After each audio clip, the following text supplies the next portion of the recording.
The Ambitious Radio Network.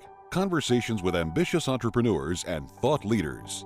Are you an entrepreneur, startup junkie, or just someone interested in improving their leadership skills? If you're looking to be motivated, inspired, and uncover what it takes to get to the next level, listening to Ambitious Radio will be well worth the investment of your time.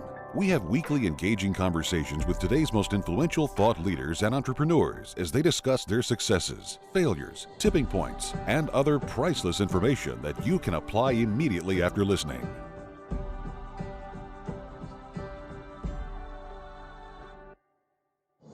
And welcome to the show. Good to have you right here. It is Ambitious Radio, hosted by our friend Doug Parker, talking about entrepreneurship and leadership while interviewing interesting people and what makes them ambitious.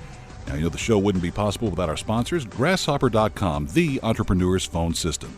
You know, most of the time, small business owners need to personally guarantee any loans that their companies take out. That can be kind of tough to do if you have credit issues. So if you have less than perfect credit, go to RepairMyCreditNow.com for a free credit report evaluation. RepairMyCreditNow.com.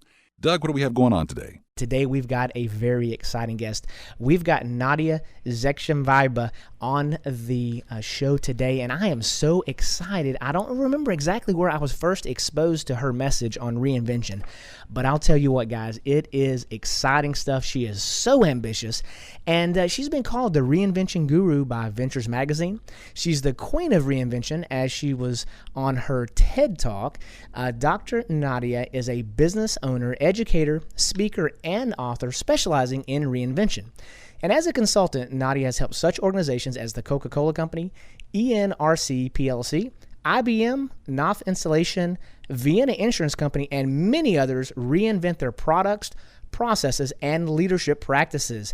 As an author, she's written 2 books, Embed Sustainability and Overfished Ocean Strategy, and contributed to 5 others. Nadya, welcome to the show. Tell us a little bit about yourself. What did I miss in the intro? Thank you so much, Doc. It's a wonderful introduction. It's a pleasure and honor to be invited. And I'm not sure where to start the story. I can say a few words. I was born in Soviet Union. I'm the last Soviet generation, as they say. So it's people who still remember the old pro-communist years, but made a transition into the new world. I came to US to get my education, and I've been extremely blessed with the amazing community that carried me through, and very happy to meet your audience as well.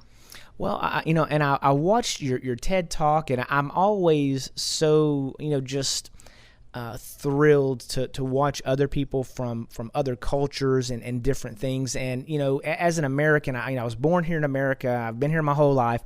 I think I'm a pretty hard worker, but I know that we as Americans, we take so many things for granted. And, at the end of the day, I didn't do anything special to be born here in America. I just happened to have been born here. And I know that in one of your talks, you had talked about one day it was the Soviet regime and everything was, kind of whatever your normal was at the time. And you said, I think 3 people got together and the next day it was radically different. Can you talk about that experience just a little bit? Yeah, I think that's when the first real reinvention story happened in my life. And it was not a choice story. And very often we're kind of pushed by circumstances to reinvent. And that was my story. I was, a young adult growing up in the Soviet Union. And it was deteriorating for the entire youth that I can remember, or childhood that I can remember, because it was already the time that the economic system was falling apart. We had huge problem with food. I mentioned that in the same TED Talks, that my prevailing childhood memory is standing in line for food. And what happened with Soviet Union is not very much a democratic process. So there was no vote, there was no discussion in the community. There was a coup. A violent takeover of media, and it didn't go very well. And right after that, 3 presidents of 15 republics. Soviet Union was like United States. You have 50 plus states. We had 15 republics, and 3 of them met at a secret location and just announced it. It was over. And my republic, my country, Kazakhstan, was so taken off guard, and our president was not part of a conversation, that it took us a couple of years to get our own currency. So Reinvention was forced upon us, but that's what I see in the global market today as well. That's how the last crisis happened. Most companies that survived the crisis and became stronger are the ones who were forced to reinvent by the circumstance. You know, it seems like you talked about actually standing in line for food, and I have no idea. I have no idea what that's like. I grew up out in rural East Texas, and growing up, I never had much, but I always had something to eat, and I always had clothes on my back, and that was just kind of my normal. And as I grew up, you know, I was exposed to some other stuff and moved into a more metropolitan area near Dallas, but I never, ever, ever had to worry about food. I mean, that was never even anything I thought about. Now, one thing I have found is that, you know, the tough times, they tend to make you appreciate the good times so much more. Otherwise, you just think that's how it always is. But I just couldn't imagine, you know, not having food. But you talk about this reinvention process. So, you know, you look back, it has trained you, it has given you skill sets that you can apply in many other ways. And you know, as you process through that, and you were in Kazakhstan and going through that, what type of obstacles, you know, obviously food, that's a major one, but can you talk a little bit about just your experience, you know, once you kind of, it normalized, you said a little bit after 2 years, what other type of obstacles have you gone through and persevered through during those times as you've now developed into this phenomenal entrepreneur and author? Can you talk about some of your obstacles? It's hard to think of them as obstacles. Looking back, it would be at this point considered an obstacle. If I was to imagine my daughter going through what we went through, I just cannot fathom. But at that time, it's all you knew, you know, it didn't consider to be a very big thing. So right after the Soviet Union collapsed, the issue was that there was a huge percentage of the population that was really holding on to the old ways. And it still prevails to this day. You can see what's happening in Russia right now. In Russia today, there's more memorials built to Stalin than to anyone else. And Stalin killed millions and millions of people. Both of my grandparents were executed by his regime. I am a great-granddaughter of the enemy of the state. Everyone I know had family lost and executed. My husband's grandfather was executed by the regime, and people worship that person. So there is this tendency in humankind to stay with what we know, even what we know is very, very bad. We still prefer to stay with it because it's better than the unknown. Even if it's intolerable, it feels still better than the unknown. So in that sense, what happened in terms of workforce, a huge percentage of the population simply didn't know how to adapt in the open economic environment. And that's why, and of course the times were very tough. So that's why my sister and I went to work very early. So I started working in an insurance company when I was 13 and a half. And my sister was 15 at the time, and she started working for privatization fund. And since then, we've been working ever since. Do I think of my daughter starting to work next year? I cannot possibly imagine that she's a baby. But at that point, I was a salesperson, door to door, selling insurance, and it seemed like a normal life. I also had an amazing fortune to apply for a grant and come to US to finish my college education.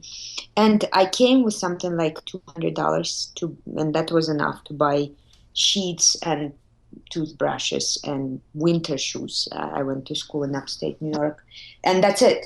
And I had to work the first year, and not speaking very good English, it's always a very interesting self-awareness exercise where you learn so much about yourself and your worth and where it comes from. So that was very particularly interesting. And of course, what personal tragedies are the ones that I tend to keep private, but I also mentioned that in some of the talks, that the individuals who were holding on to the past were so attached to it that they would rather literally die than move on to a new life. So we had huge losses in our family. 4 people committed suicide in a big extended family. And many, many families I know, people committed suicide because the depression after the collapse of Soviet Union was just so strong. And the refusal to move on was also so strong. So I'm grateful for the challenges. I'm grateful for the journey, and I'm surprised that it turned out the way it turned out. That is a phenomenal story. And guys, if you're listening to this, as an entrepreneur, sometimes, we think about our worst entrepreneurial moment, and it might be, something to do with payroll or, whatever. There is nothing that compares to, people in your family being executed and people, just committing suicide, and it's on a large scale. And then one other thing that you talked about that it just resonated with me just now was, people want to stay with what they know. It feels better than the unknown. It's not really that they don't want to change. It's just the unknown scares them so bad that they just stay where they're at. And I think that was a very eloquent way that you put that. And that was just great information. And, as we kind of transition, I know you've got some great books, and we're going to talk about those here in the next segment. But can you talk a little bit about maybe a couple of books that you might recommend for folks that are ambitious, getting out there and making it happen, maybe an entrepreneur or a leader? Sure. So I have some of my favorites that I also recommend in all of my executive education courses. Whenever I teach, it's my favorite. So I admire a classic, by now it's a classic, Good to Great by Jim Collins. It was done on the basis of excellent research, but written in a very, very approachable language. And the message is as valid today as it was done before. It really tracks what makes some companies amazing and not just good, what takes you to the next edge. I'm also a big favorite of the books by Daniel Pink. So he has a number of them coming out that is more individually focused. To Sell is Human is one of my favorites by him. I love A Whole New Mind. How do you use left and right brain, and why it's so important in business in our kind of new era of creativity and constant search for solutions. And his third book that I adore is Drive, about the science of human motivation. So whether you're trying to motivate yourself, your employees, or your customers, Drive is an excellent book. Very good. Well, that is great information for our ambitious listeners. And as always, guys, we put together show notes where you can go back in and reference any of the books mentioned or any of the highlights from the show on an ambitiousradio.com. So just go to ambitiousradio.com and then look up Nadya, Nadya, on the show notes, and she'll be there. And you can follow us on Facebook, like us on Twitter, and after a brief word from our sponsors, we'll be talking more with Nadya about her career pursuits and her experience of becoming an ambitious entrepreneur right here on the Ambitious Radio Network.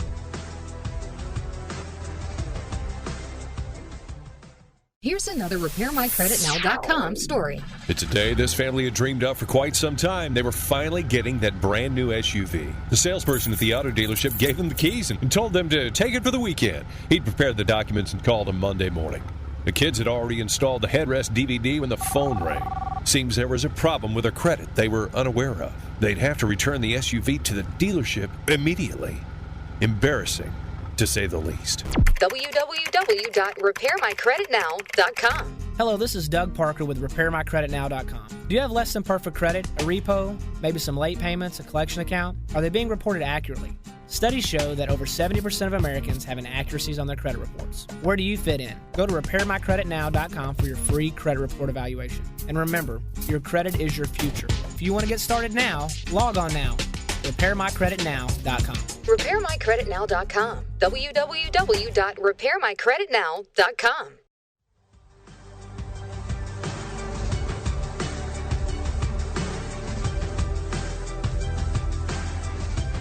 As we get back into the show, let's give a shout out to our great sponsors, all3reports.com. That's all, the number 3 reports with an S.com. Many people check their credit every 3 to 5 years when they're financing a home or maybe when they're purchasing a new vehicle. But if there is an issue, it could be too late to do anything about it. So go to all3reports.com to find out more. Speaking of a new vehicle, a wise person once said, lease what depreciates, buy what appreciates. So go to AutoFlex Leasing. They offer a better way to lease your next car. America's largest independent leasing company is AutoFlex Leasing. Doug?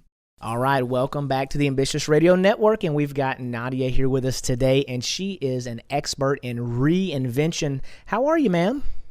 I'm very well. Wonderful to be here still. Well, good. Well, let's jump into kind of your, I would say, professional adventures. I mean, you have come so far, and you mentioned that you were working at 13 years old, and you're going door to door in a, I guess at that time a post-communist environment, and you're selling insurance door to door. And you mentioned your daughter, and I know that I've mowed lawns when I was a kid, and I sold some different things. But I wasn't going door to door by myself selling insurance in that type of environment. So that was kind of your start, it sounds like. Transitioning through that, you said that was your norm. So it wasn't something that was out of the blue for you. And then you got a grant to come to the States and finish up your college. But let's talk about kind of, what you're doing now, and what does your day-to-day operations look like? How is it that you're generating revenue for yourself now? Yeah, absolutely. So I tell that to all my audiences, and they find it funny that I'm a recovering academic. So the way recovering alcoholics are really recovering from their environment, I'm recovering from academia. I used to be a full-time executive education professor in business school.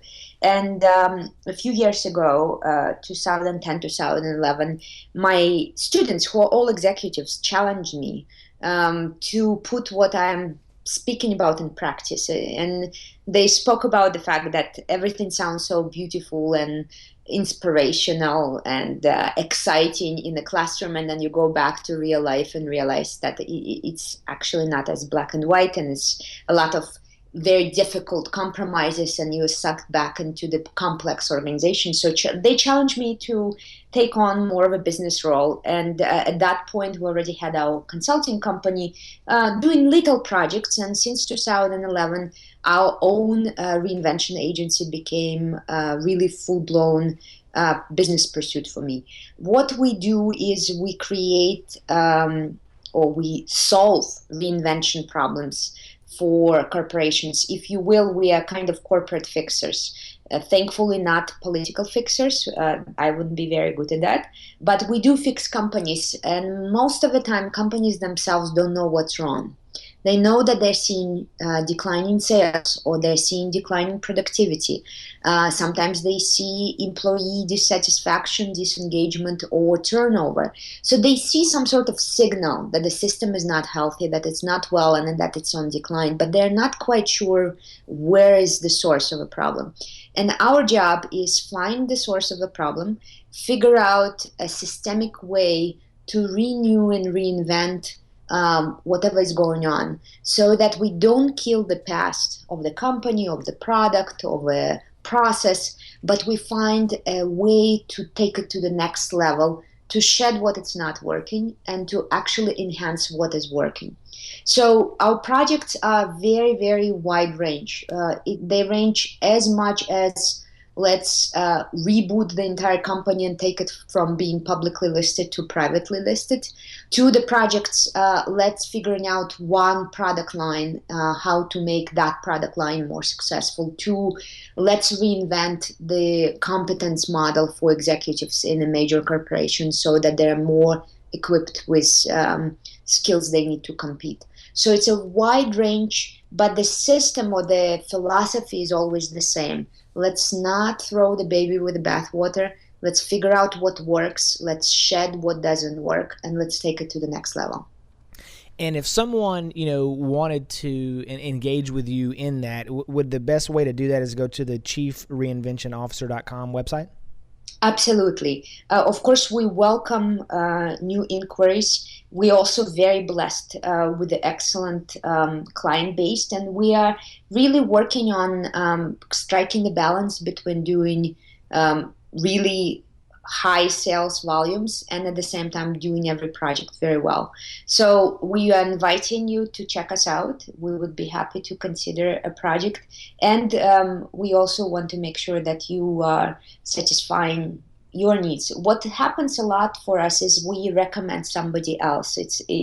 Everyone asks me, why in the world do I do that? Because normal entrepreneurs want to max the sales and push for greater sales volume. We're a bit closer to invitation only. We do not solicit, we do not advertise, we do not market.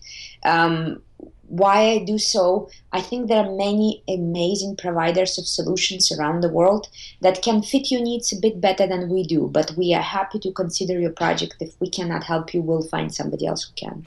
You know, and when you talk about that, so do you have, I mean, with your background, and I thought that was very interesting that your students are challenging you because you said you're a recovering academic, and you know, Yes. I've heard in the past, you know, that those that cannot do teach, and you see some of Yes. those things. But with that being said, it's, you know, the real world has a way of teaching you lessons for sure. And I've heard many times before, lessons are better bought than taught. So you go out there and you learn it. It's like telling a kid, hey, that stove is hot. Don't touch it. And don't touch it. And they go, tss, and they touch it and they go, oh, that's hot, Mom. You're like, yeah, I've been telling you that. And sometimes you just got to learn it on your own. Absolutely. But with that being said, do you find yourself from a scalability, and this is just a kind of a question that just kind of came to me out of the blue, as much knowledge and experience as you have from the academic pieces and the trainings, and then now applying it in real life and you know, playing with real ammunition out there, do you find that your scalability, it's tough because you're having to do all the work? You just put your kind of finger on the pulse. Where we've been for the last half a year, and that's one of the reasons we also moving our company from Europe to US, is that we got to the point where scalability became the number one question for us. Our entire team is very, very experienced, extremely independent, extremely successful. Most of us are former executives, and most of us have excellent education. So this is very mature team. And what we notice is that our current product line, our current services are all about taking our physical life out of us, meaning that I cannot help my clients unless I'm physically with them. So there's only this many hours I have in a day, and there's only this much I can do in my lifetime, and I can continue to increase my rate. We've done this consecutively every year, but it's not about how much money I want to make. It's about how many companies and how many individuals I'm capable of helping, one client at a time. So scalability today is our number one question. We're exploring different routes. We're exploring putting all the knowledge and all the experience together into a manageable system. We have started discussing franchising options. We have started discussing certification options. We have started discussing apps and stuff like that. So we're exploring the entire range of products that could answer the question of scalability, because there's only so much I can squeeze into a day. You know, that is the entrepreneur's challenge, it seems universally, is in our minds, we think we can do everything better than everybody else, or at least, you know, we have the vision in our mind, and if it's not clearly articulated so someone else can follow it, it can make it tough, and then you run into this, well, you know what, instead of me explaining it to you, I'll just do it myself because I know what I want done. But then it's not scalable, and so that is a universal issue there. Now, just kind of one last question as we wrap up this segment: if there's anything you could go back and give yourself some advice on at any point in the past, what would it have been, and at what time in your life was that? Well, I would say at least two things to my younger self. Number one, I would say relax.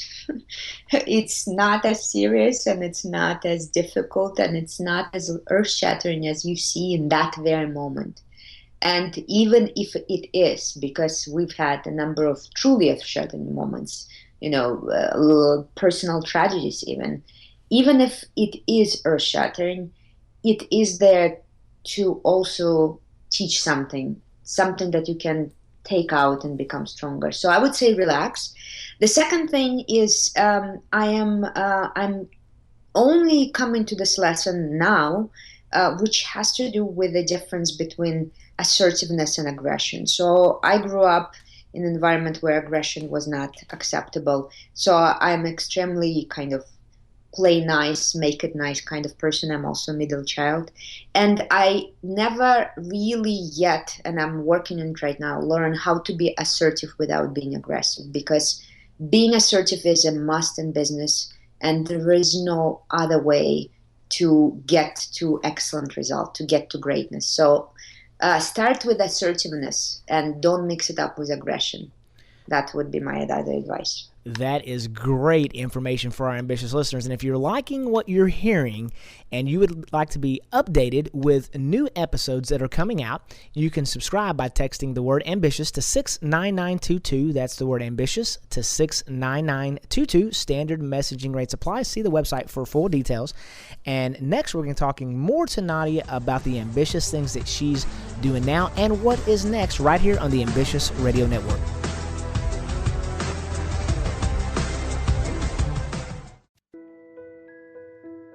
Could you lose your career because of your faith? Could your pastor be sued because of his sermons? Can students and teachers be punished because of what they believe about God or what they say? Can the government or even your employer force you to violate your beliefs? Get the answers, and if necessary, legal protection from First Liberty Institute. This is Kelly Shackelford, president of First Liberty. We're the nation's largest legal organization dedicated exclusively to restoring religious freedom in America.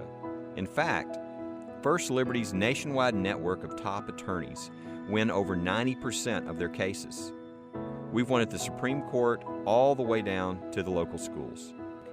If you want hope for religious freedom, go to firstliberty.org and get your free In God We Trust window clean. That's firstliberty.org.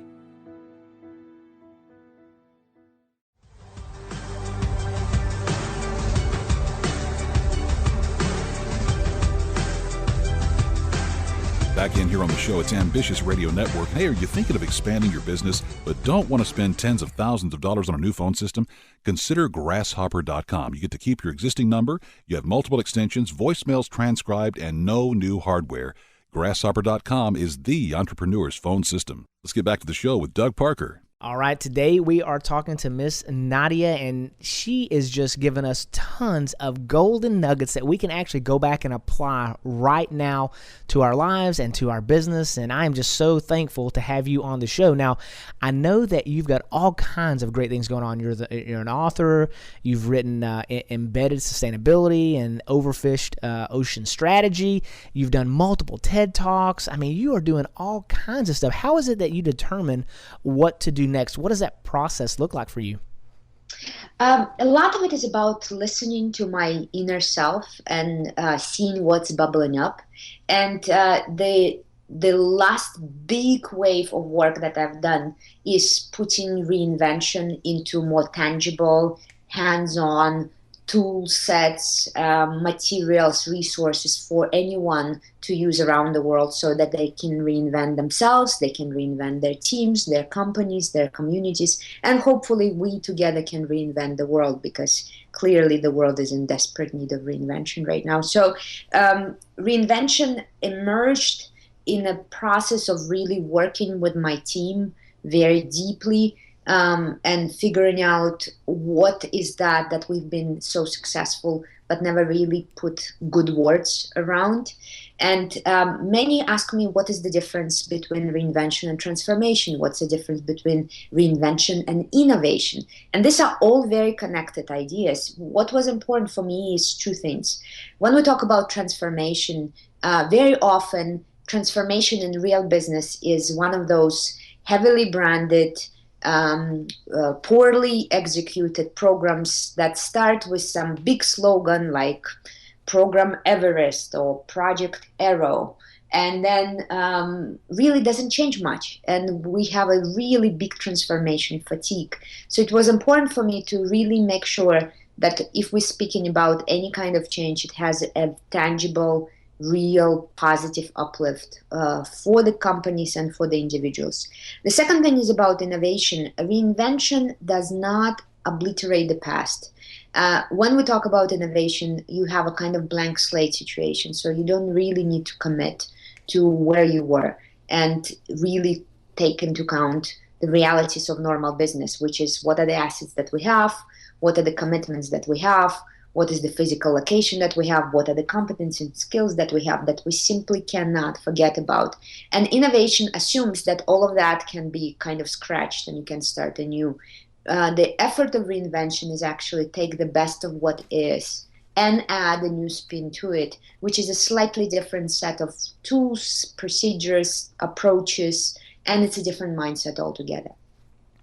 Can you talk a little bit about? I know there was a Slovenian company that they were basically kind of in dire straits at the end, looking like it was they're going to have to fire a bunch of people or something along those lines. And you mentioned it in the TED Talk, but then they really just accelerated and was able to reinvent themselves and do some stuff with diesel engine parts and electric parts. Can you tell that story? Absolutely, it's one of my darling discoveries in my years in Europe. It's a company called Hydria, Hidria, maybe that's Hydria. And the company really in the early 2000s was a very mid-size heating and cooling systems company. And it found itself in the fall, spring, fall, in the middle of 2004, recognizing that they're squeezed from two sides, the low-cost East, mainly China, and very high-cost West, mainly Europe. So they knew they had no future. And this company is literally in the mountains, Alpine mountains, with no highways, and the entire town depends on it. So if this company goes down, the entire town goes down. So it was a very kind of die or fly situation for Hydria. And what they did is that they did not fall into a trap of cost-cutting routines where most of our companies go when they're facing difficult times. But they also did not go crazy with crazy type of innovations. They looked around, they asked themselves a very simple question. What are we good at? And where can we use it in a new way? What are we good at? And where can we use it in a new way?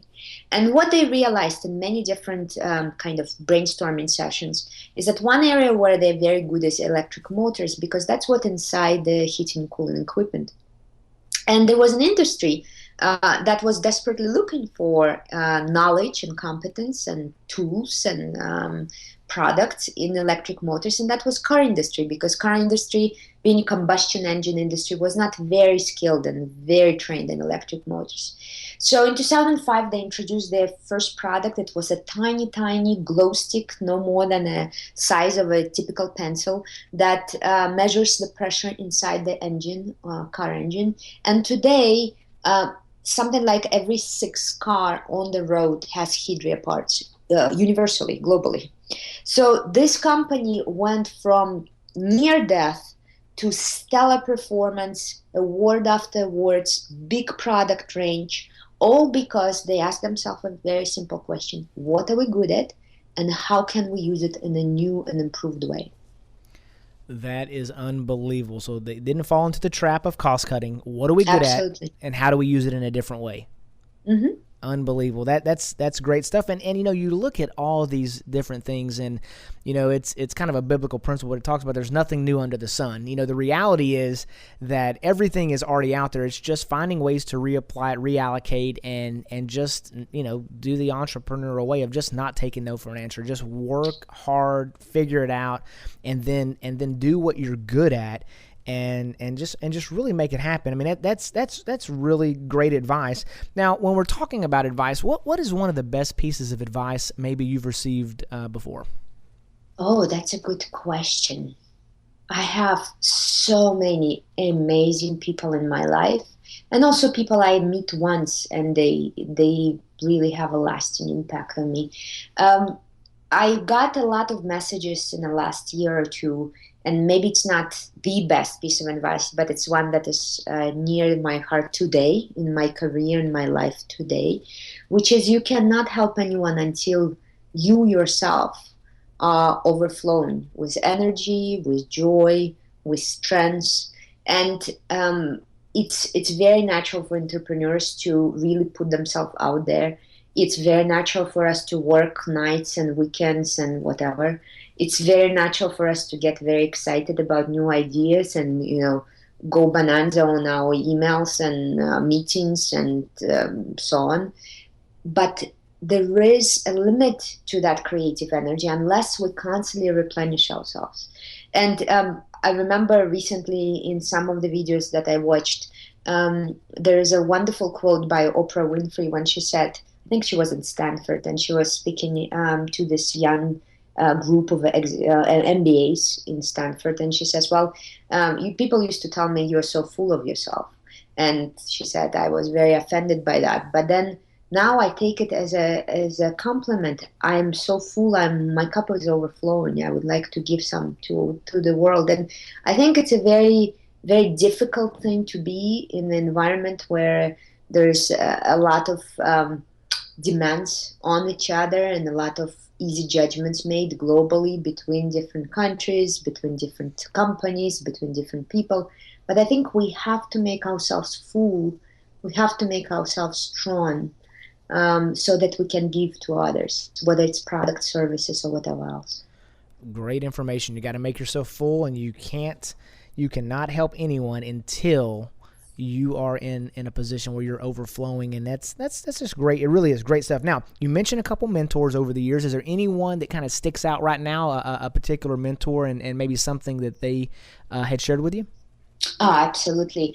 I had a complete fortune to study my doctorate degree under a group of amazing people, and two of them in particular, Dr. Ron Fry and Dr. David Cooperrider, at Case Western Reserve in Cleveland, Ohio, are people who created this amazing methodology called appreciative inquiry. And the essence of appreciative inquiry, or a broader field, a broader name for that, is called strengths-based change, is about the fact that when we grow up, we learn to constantly pay attention to the negative, to constantly pay attention to what doesn't work. So if your company is slagging in sales, so the sales are going down, the natural thing is to look at every week or every day where the sales are the lowest and try to fix the problem. And what David and Ron developed is this methodology of how you also look at the days when your sales were the highest and repeat what was done right at that time. This method has been used in many, many companies. One of them is Hunter Douglas, the company that produces window dressings of different kind, curtains and blinds and so on. And they were able to increase their productivity yield from low 80s to high 90s. And for them, every 1 point increase is about 1 million in the bottom line, only by using this method. Instead of beating around the low productivity days, they would start looking at the high productivity date and repeat what was done right in those days, rather than constantly being upset about what went wrong. So David and Ron, I think they changed my life, perhaps saved my life. I was very young when I started doctorate. I was 22, and I cannot thank universe and them personally enough for everything they give in my life. Appreciative Inquiry, Google it up. It's a free resource. There is a wonderful site called Appreciative Inquiry Commons where you can get every resource for free and start using it in your life. And we will put a link to that as well in the show notes. And now that was a very sophisticated explanation. You know, I heard something the other day. I'm just a good old East Texas boy, but I heard something the other day that, you know, you hear a lot of times learn from other people's, and a lot of people will fill in the blank as failures. But I heard a spin on it that was, no, learn from other people's successes. You don't want to learn from the failures that are not doing it right. And I think it's very similar to what you just said. You know, you learn from the successful days as well, and not just look at the negatives. So that is great information for our ambitious listeners. And I really do appreciate you sharing all this great information. After a brief word from our sponsor, we're going to be discussing more with Nadya, with what she does to recharge her ambitious body, mind, and spirit right here on the Ambitious Radio Network.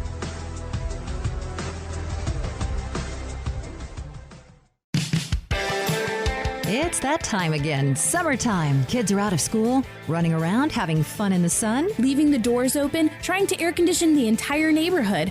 I just got my first electric bill of the summer, and it is double what it was a few months ago. I can't wait for these kids to go back to school. Tired of paying outrageous electricity bills? Would you like to get a significant discount or get free electricity? Go to freeelectricitydfw.com to compare our rates. Many of our clients are saving anywhere from 15 to 20%. We also have a referral program that allows you to earn free electricity. You cannot beat free cents per kilowatt. Switch and save with freeelectricitydfw.com. That's freeelectricitydfw.com. We offer free energy credits to customers who refer and activate 15 or more qualified customers for our electricity service and are not past due on their bill. To get your free energy credit, your customers must be referred through your free customer gathering website. See freeelectricitydfw.com for more details.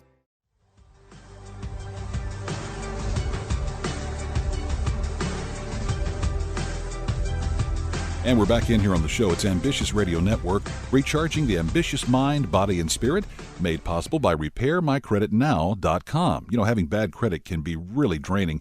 It's okay to not be okay as long as you're on the road to being okay. Let RepairMyCreditNow.com help get you back on track. You know, many of our ambitious listeners prefer to listen to books as opposed to reading them. Now, with that, we've teamed up with Audible.com to offer you one free audiobook. Just go to ambitiousradio.com, click on the Audible banner on the page to find out more. Back to the show now with Doug Parker. All right, guys, we're back on the Ambitious Radio Network with Nadya Zhexembayeva, and I am so excited for a couple reasons. I think I got the name close to being right.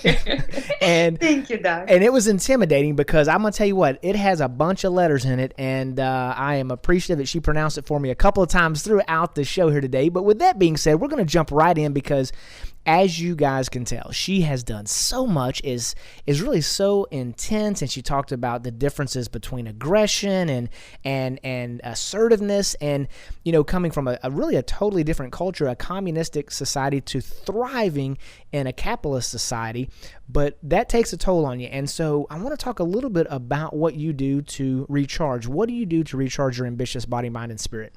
Well, many of my colleagues and friends think that I live a kind of soldier life. I am very, very dedicated to keeping my health and my mind strong because I know that my hours and my travel schedule, just the travel schedule alone, I travel almost every week. I've been on the road in Africa, Asia, Europe, US, nonstop for the last 24 months. So just the travel alone can get you sick, let alone being able to perform in all those meetings and all those locations. So I am a vegetarian for about 11 years. I am yoga practicing. I meditate every day and use many forms of meditation. It doesn't need to be any kind of associated to religion. Whatever is your belief system, you can add meditation that is denominationally free. There are great space apps, mind space apps for that. I exercise. I spend very good quality time with my family. I think I would not be anywhere without the amazing family and friends that I have. So it's a very, you can say, regimented life, but it doesn't feel regimented to me. It feels like I'm listening to my body and I'm committed to making it strong and happy. That would be the kind of the overall nuts and bolts of it. Sure, and on an episode, a couple episodes back with Shelley Davidescu, she does coaching, personal coaching for people that are coaches, and to do with their eating habits and those kinds of things. And she talked about that your body won't lie to you. Your body tells you when you're doing either too much or not enough or not eating healthy or exercising, and so you know, it really makes a huge difference whenever, you know, you're pushing, and, you know, you talk about sustainability. I mean, the ultimate sustainability is your body. Can Absolutely. you, you know, can you sustain and do those kinds of things? And so that's great to hear that you're, you know, keeping your mind, body, and spirit healthy. Now, did you mention Headspace as an app or something for meditation? There's a number of them that I use. I do admire Headspace very much. It's free. The 10 days trial is free. It can be added on to your life very easily. But another one that is even easier is a website called Do Nothing for 2 Minutes. I think that's the name of it. Yeah, donothingfor2minutes.com. So you don't need even to install anything. And whenever I do that with my students, I do that in all executive MBA classes or all executive education classes. They all say that the first 30 seconds they get very restless. They're like, I'm being so unproductive. What am I doing? Why am I sitting quietly and doing nothing?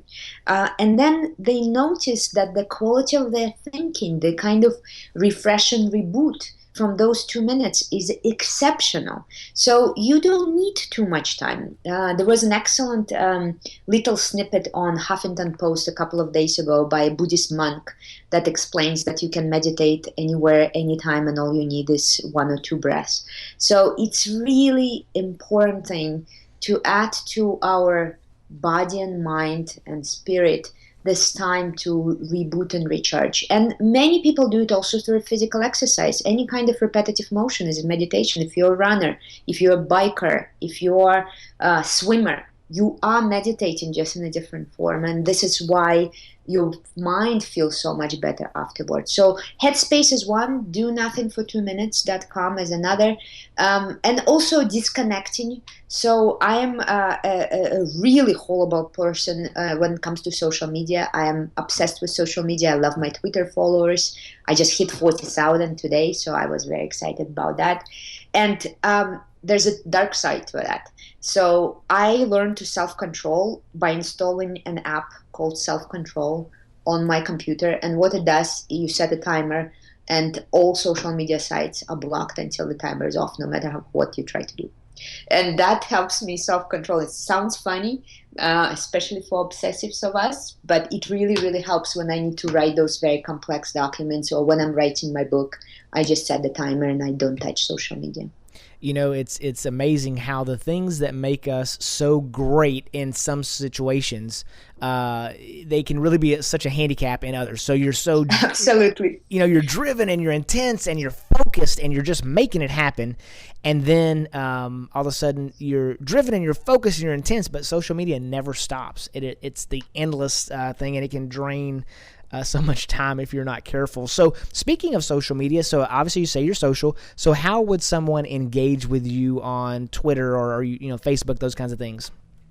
I just opened my Twitter page. I made a mistake. It's 39,000 followers that we hit today. So on Twitter, my hashtag is very difficult. It's Nadya Zhexembayeva. But if you just search, I'm sure you will find something. I am on LinkedIn. You can always connect, and I'm also on Facebook. You can also sign up for my newsletter. I actually write it myself once a month, and I try to really connect to the audience, and we've been having a really good conversation with the audience. It's at chiefreinventionofficer.com. You can find all the links to my social media through chiefreinventionofficer.com. You know, that is great information. And again, I had a little bit of difficult time pronouncing it. Hopefully it was close to the way she just said it earlier. Very good. But what we will do, again, we'll put all the links to all of her social media and all those kind of things. We'll help get you to that 40,000 number, hopefully, very quickly. It's great to have those followers and having those guys engaged. And just kind of one last maybe question or set of questions. Let's talk about your daily routine. What does that kind of look like? Rest, the rhythm of getting up and then going to bed, and then kind of what do you do during the daytime? Well, I wake up typically around 7. I'm not an early riser, despite all efforts. It turns out that's just not my biological clock.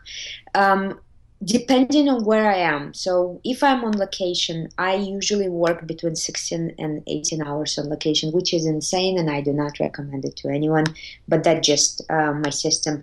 And then when I am back in the office, back in my home base, I try to work many less hours and recharge much more. So my typical life is actually 2 to 3 weeks, extreme intensity, most of the time in a faraway country, and about 1 week to 10 days in my home base, very calmly relaxing, a few phone calls, Skype calls, about 2 to 3 hours a day, another 2 hours of email, and I just kind of recharge. So this is not a lifestyle I can sustain for many years.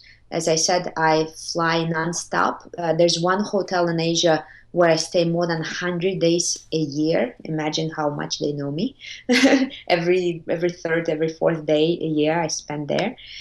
So I try to really find a more balanced life in the future. But for now, that's how it looks. So a lot of virtual communications, a lot of snacks and small exercise in between, always yoga in the morning, always meditation on my veranda if I'm at home or in my hotel room.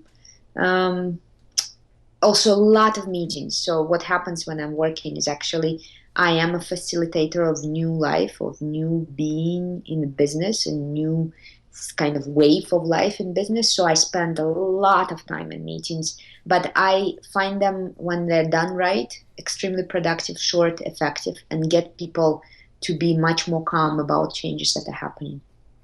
Very good, very good. Well, Nadya Zhexembayeva, thank you so much for coming on the Ambitious Radio Network today. We really appreciate you. My pleasure. Thank you for having me. You are so welcome. So tune in Wednesdays to Ambitious Radio, where we interview thought leaders and exciting entrepreneurs changing the faces of their organizations. Remember, you can make money or you can make excuses, but you cannot make both. So go out there and be ambitious. Thank you for listening to the Ambitious Radio Network, hosted by serial entrepreneur Doug Parker. Join us weekly as we have engaging conversations with ambitious entrepreneurs and thought leaders on topics that can be applied immediately after listening. Like what you've heard? Listen to other interviews at ambitiousradio.com or subscribe on iTunes.